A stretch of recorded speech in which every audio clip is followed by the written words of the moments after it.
Hey, how's it going? I'm just getting these shoes. Yeah, sure, no problem. That'll be $79.99 up front, then $10 a month. Y'all, the best purchase and subscription that I've made in the past year is my AMC membership. I just crashed out and canceled every single non-essential subscription. Have you ever noticed how everything in today's world is becoming a subscription service? Gone are the days where you used to be able to own things outright. No longer can you just purchase Photoshop. You have to pay monthly for it. No longer can you just go and purchase the license for Microsoft Word. I now have to pay monthly in order to use it. And if I stop, they take it away. We've talked about this in my previous episode on how Gen Z will own nothing and be broke forever. And we're going to continue on from where we left off in today's episode, looking at the new trend going around called subscription culture and how everything is becoming a subscription that you have to pay monthly for. Now, if you guys have any subscriptions that you would consider a necessity, let me know what those are down in the comment section below. And also, if you remember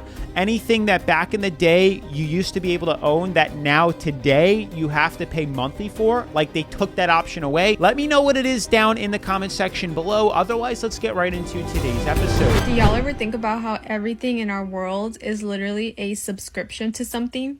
I'm literally so sick of it, and it's not even just the ones that we always think of, like streaming services or like food deliveries.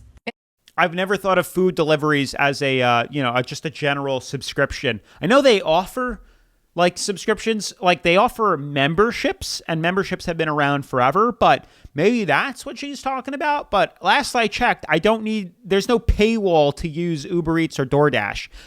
I can still order food from it and get what I ordered without having to pay for a subscription.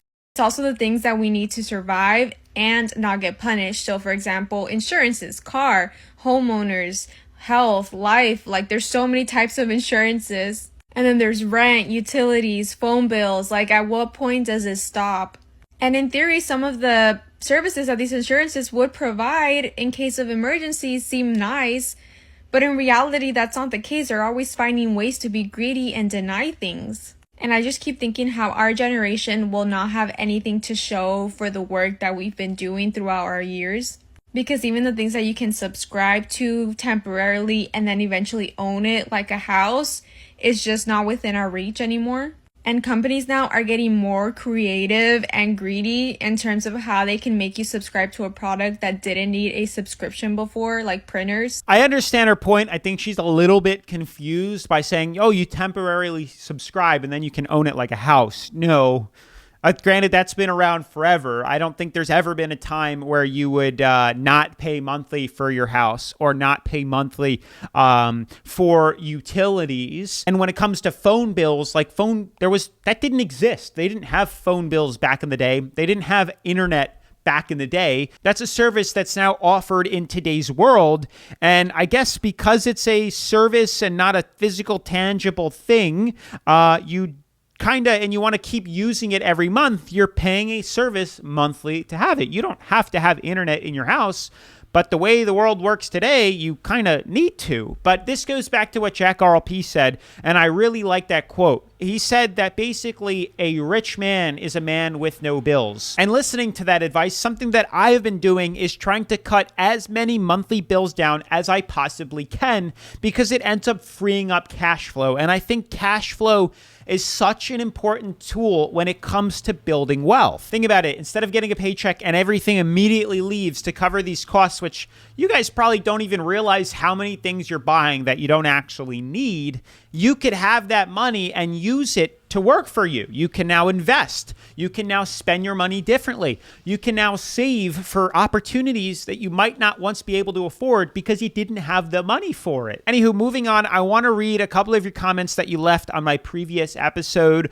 on how Gen Z will owe nothing and be broke forever. And if you guys want to get featured in part 3 of the series, then definitely make sure to drop your comments or stories down in the comment section below. The warranty has become a scam with most products and companies. Something breaks and then you either can't reach the company or they say you don't qualify, or to repair the item, it costs just as much as buying a new one. Avoid warranties. And that's something that I've noticed going on recently too. Every time I'm at the checkout at Target or at Walmart and I buy, a product, whatever it is, I've noticed now, it pops up. Would you like to add an extended warranty onto this product? Like products that I never thought you'd need a warranty for to begin with, like a coffee maker, I don't know, a toaster oven. Now Allstate, for whatever reason, wants to insure my toaster oven. Like, why? We've talked about planned obsolescence in the past, and it's almost like they purposely made these items to break within a year or two, right outside the warranty that they offer, so that you feel bad, and so that you now realize the next time you buy something, you have to buy that extended warranty. You will own nothing and be happy. This is a quote from the World Economic Forum in 2016, and the scary thing is that this is becoming a reality and happening very quickly. With rent prices going up roughly 5% every single year, and home prices going up 7 to 10% year over year continuously, it is becoming very difficult to save up and buy a house. You have private equity firms, hedge funds buying up all the single-family homes, with Blackstone recently announcing they're going to be spending another $3.5 billion investing in United States single-family homes. Unfortunately, home prices are probably just going to continue going up. On top of that, you have wages not keeping up with inflation. The median household income for California is under $50,000 a year. That's household income, meaning not only one person, that is the entire household. And to be able to afford the median sales price here where I live, you need to make over $250,000 a year. So unfortunately, it is not looking like things are going to get cheaper. With the recent inflation report coming in hotter than expected, as well as GDP surprising estimates being higher than everyone thought, it kind of looks like people are still out there spending money. Yeah. We have credit card debt at all-time high, and That's we the have problem. personal savings at all-time lows. Yep. I do think 2024 is going to be an interesting year. Everyone's talking about a potential recession coming up.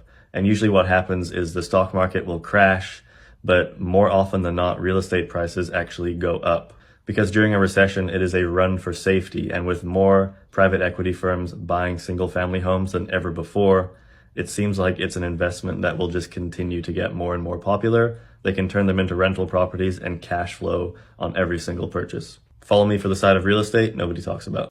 It's interesting because it's an old video, and here we are now in 2025, and we didn't have a recession in 2024. The economy and the stock market actually did really well, and housing, I'm starting to notice, is actually starting to go down.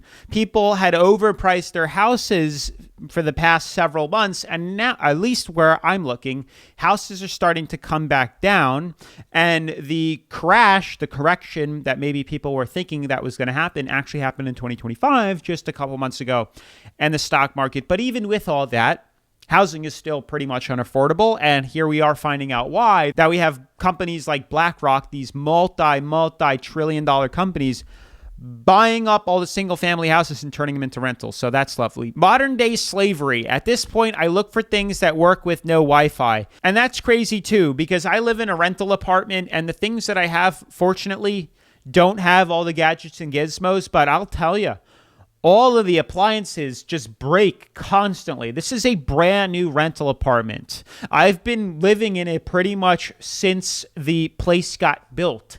And already I have seen other people, I've seen maintenance replace the LG refrigerators.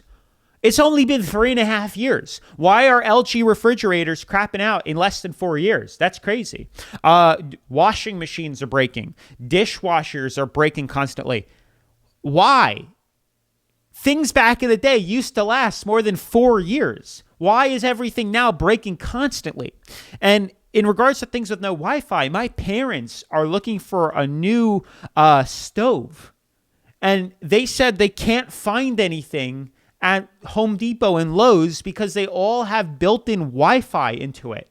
And it's crazy because I just found out that the reason they do is not for your benefit, but those companies actually steal your data and sell your data, and that's how they make money. I love how everyone is like, this has to end, no more subscriptions, yet everyone keeps on buying and subscribing. And yeah, that's why I want you guys to comment down in the comment section below of things that are maybe even necessities that you once could own and now you have to pay monthly for. That's what I'd like to know. But these companies are becoming more slimy and more greedy. For example, the refrigerator that I have. Back in the day, you could just have a water line hooked up to it. But now, if you want to use the water filter on mine, they have RFID chips on it. So no longer can you just buy any generic aftermarket water filter that fits in that they make on Amazon for $20 for like a pack of 4. No, you have to buy a $70 water filter from GE directly and put it in. I've tried buying those ones on Amazon, and the refrigerator senses it doesn't have the correct water filter, and it turns my water off. It won't let water dispense. Can you believe the insanity that we're dealing with? Hey, how's it going? I'm just getting these shoes. Yeah, sure, no problem.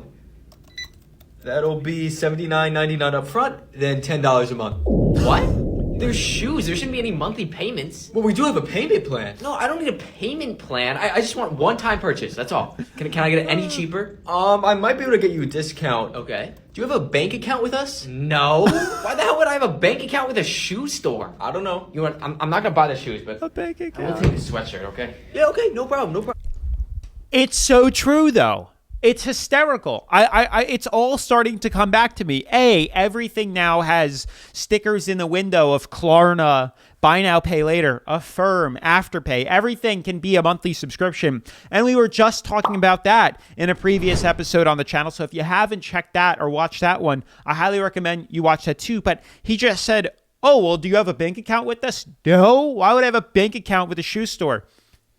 I just did a trip to Charlotte, North Carolina, and I stopped at a gas station. I can't remember the name of the gas station, but if you live in Charlotte or in the Carolinas, maybe you know. But I went to the gas station, and they were offering 25 cents off a gallon, but the only way to get that discount was to download their app and directly link your bank account to the app. I did it. I'm guilty. I did it. But yeah, they're just constantly everybody now is trying to get all this data from you.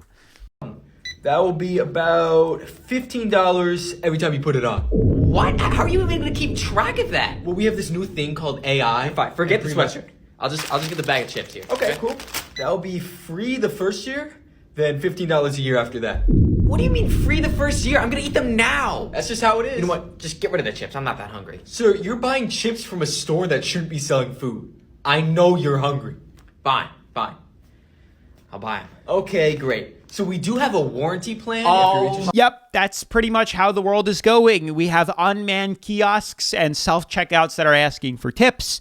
And then you're now buying products that are asking for warranties constantly on things that don't even need to be warranted. But again, it's all a cash grab. It's this constant cash grab to people all the time. Do you want to donate? Then you decline donation. Do you want to round up? Then you decline round up. Do you want the warranty? Then you decline the warranty. Like, when does it end? Do you want to break it down into 4 monthly payments?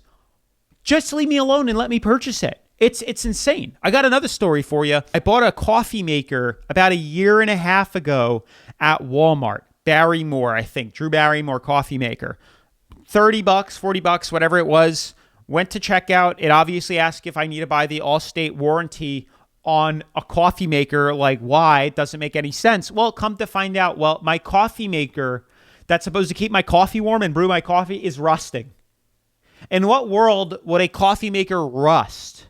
Wouldn't you think the whole bottom plate that you sit the coffee maker on that gets wet would not rust? You know what I'm saying? They should have engineered it to not rust, but of course it is. And now I'm like, oh, that would have been great had I known that. But it's almost like they planned it and made it so junky that it would fail on you. And now you got to go buy another one. So I don't know what the heck I'm going to do with a rusting coffee maker. Never would I have thought that would happen. Why are there no consumer protections against subscription models? I totally agree. These are comments from TikTok that somebody left on the one that we just watched. Why aren't there consumer protections on subscription models? It's getting so out of hand right now. Like, I get the whole membership thing, like BJ, Sam's Club, Costco memberships to certain places, but it's getting so out of hand now that every single thing is a subscription, and you could have a million.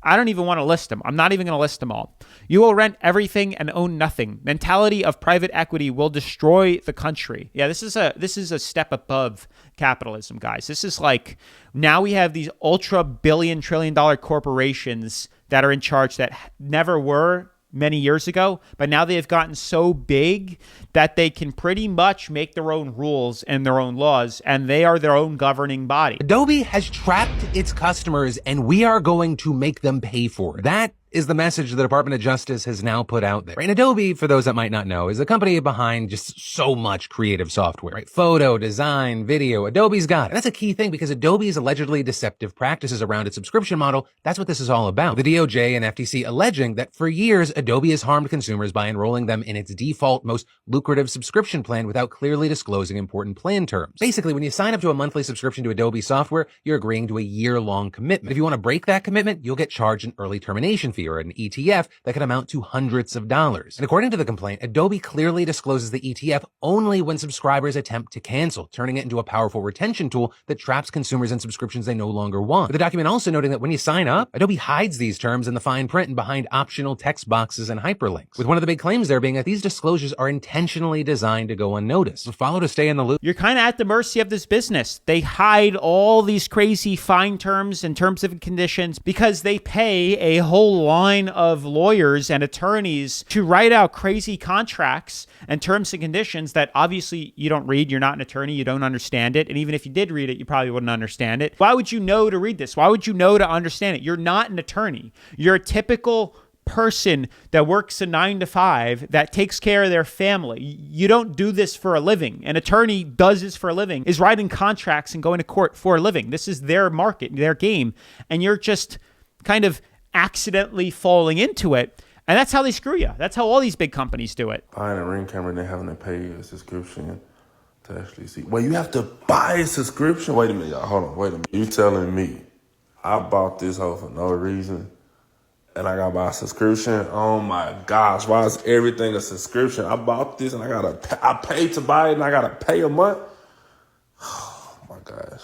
Are y'all, is this for real? You gotta buy a subscription? I'm gonna return this month. It's tough. It's a battle. I get it. I have a Ring camera and now I'm even considering getting rid of it because of that subscription that I totally forgot that I'm paying for. So that's a great reminder, but you don't need it. You know, back in the day, you didn't need a video doorbell, but it is useful and consumers have decided that it is worth it to pay monthly for it as it offers you a protection as to who the heck is standing at your front door. But again, you guys, they're offering you a service that offers you to store your data for like 30 days of what's on your Ring camera for you to go back and replay it. And that costs money because they have to rent or pay a company to store that data in the cloud. So like it makes sense. It is capitalism. I do understand it, but we are entering a world of technology. And when you use cloud storage and data and stuff like that, you know, you got to pay monthly for it. Unless you're going to host your own, which you could do, and upgrade all of your, you know, security cameras and stuff like that, which is thousands of dollars. It's a pain in the butt. It's almost like companies are making a problem to sell you the solution. I have been saying this for years. YouTube, they know ads annoy the piss out of you, so they sell you ad-free. Then they put ads in the ad-free subscription. They also have been multiplying the ads, lengthening the ads, and making half of them unskippable. I use this quote every time a YouTube Premium ad comes up. I don't pay you to fix a problem you made. That's actually hysterical. Imagine if YouTube constantly put YouTube Premium ads in and then was like, oh, you could get YouTube Premium and then we'll stop putting YouTube Premium ads on your videos. Y'all, the best purchase and subscription that I've made in the past year, hands down, is my AMC membership. Basically, for $20 a month, you can see 3 movies for free per week. That's like roughly 12 movies for $20. It's not Tickets free. already like $13. So if I go twice, I get my money back.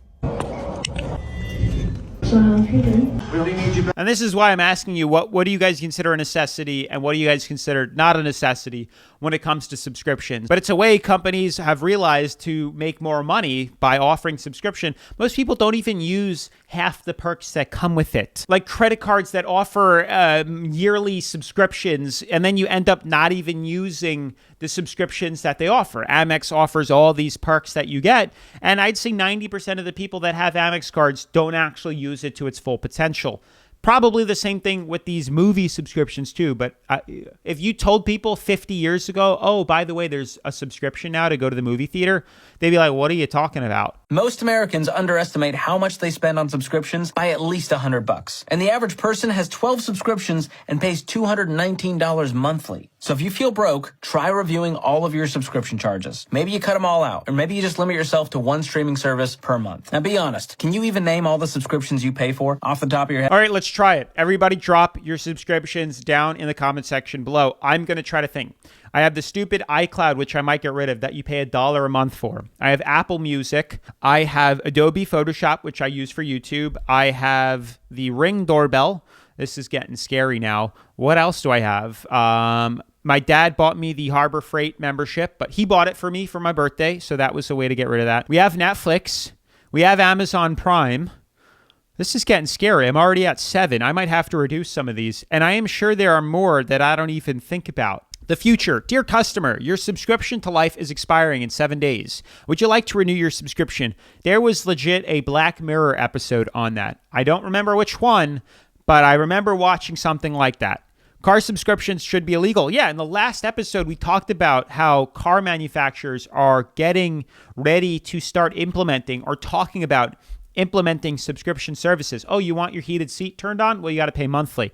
Oh, you want Apple CarPlay? Got to pay monthly. Oh, you want cooled seating or your cruise control to work? Got to pay monthly for it. I'm a millennial. I remember buying Microsoft Word and Adobe on a CD-ROM. I can't get behind paying for a monthly service. I totally agree. But there is some sort of opportunity cost here because in order for you guys to see and enjoy my thumbnails, I have to pay Photoshop for it to make those thumbnails. Or I got to pay somebody else who's going to use Photoshop to do it. Sure, there are other ways to make a good thumbnail that might cost less, but it would take more time, and that within itself would make me lose money. So there is opportunity cost here that you have to, put into the equation. I just crashed out and canceled every single non-essential subscription to everything. Nothing was spared. Aura Ring, $7. Don't wear it. Aura Ring. Wanted to be that girl. I just can't. Descript. I'm never going to take my YouTube channel seriously. Needed to go. Canva, same reason. That was 35 and 15 right there. Target Circle. I signed up for that to get free shipping on an order last month. So they did actually charge me $11. So cancel that. I have the access to the Hooked on Phonics app for my daughter, and we have enough of the practice packs and lots of real toys at home. So that's $7. The only thing I can't cancel, because I'm not sure how to, is I have a car wash subscription, which I also have a gym membership. I pay monthly for a gym membership. Totally worth it. $20 at my neighborhood gas station. But the actual pass is in the car, and the car was totaled and taken away somewhere far. And so maybe I could call them. The only problem is I have trouble talking to them because It's funny, she pays monthly for a car wash. There's car washes popping up all over me here in Florida.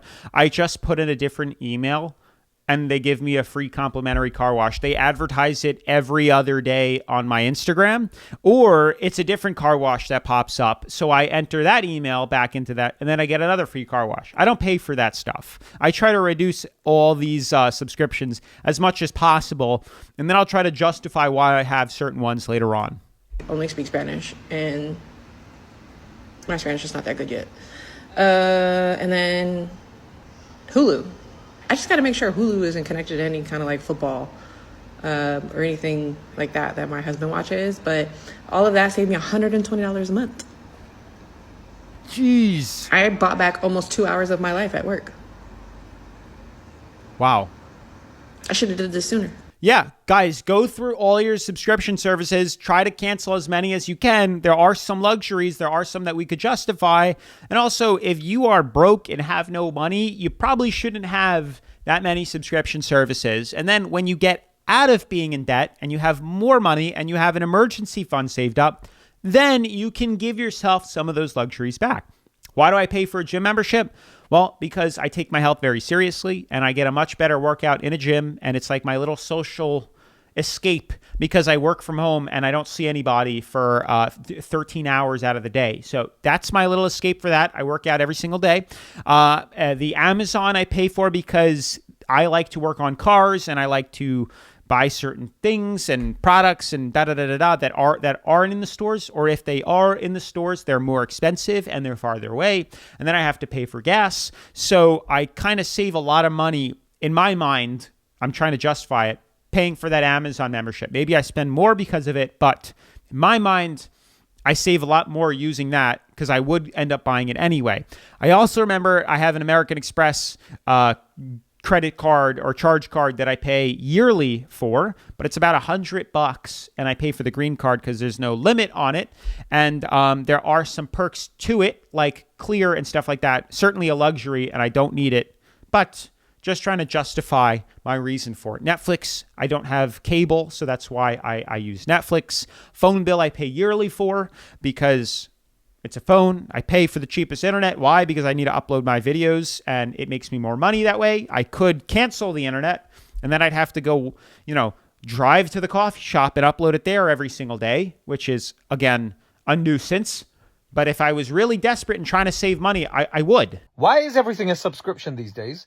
Honestly, what happened to the days where you could just buy something and then that was it. That was it. That was the end of it. You never had to sign up to anything. There was no app for it. You just bought the thing and that was it. Now, like, everything you buy, you're just like, oh yeah, do you want to join our pro plan? And then it's only £3 a month, but then what happens is that you get a bunch of extra features. Bro, I don't want it, bro. The other day, I saw somebody saying they were buying a Ring doorbell, right? And I thought, yeah, Ring doorbell was great. Yeah, bosh, bash, bosh, you got a camera. Amazon man comes, you're like, just leave it there, mate. Thank you. That's it, right? But apparently now you got to pay a subscription if you want a Ring doorbell. So now I am paying for a ding dong. This is what I'm paying for. I'm paying for a doorbell, a monthly fee for a doorbell. Are you out of your mind, bro? Why did we let this happen? Why did we let this happen? And then all of a sudden, like every week, you're getting charged for stuff. Like right now, nobody knows what the date is. But do you know who knows the date? Direct debits, Apple invoice. These people just straight. Like, sorry, sir, it's the 27th. Here to collect my debt. Can we just go back to the stage where it was just you buy the item and that was it?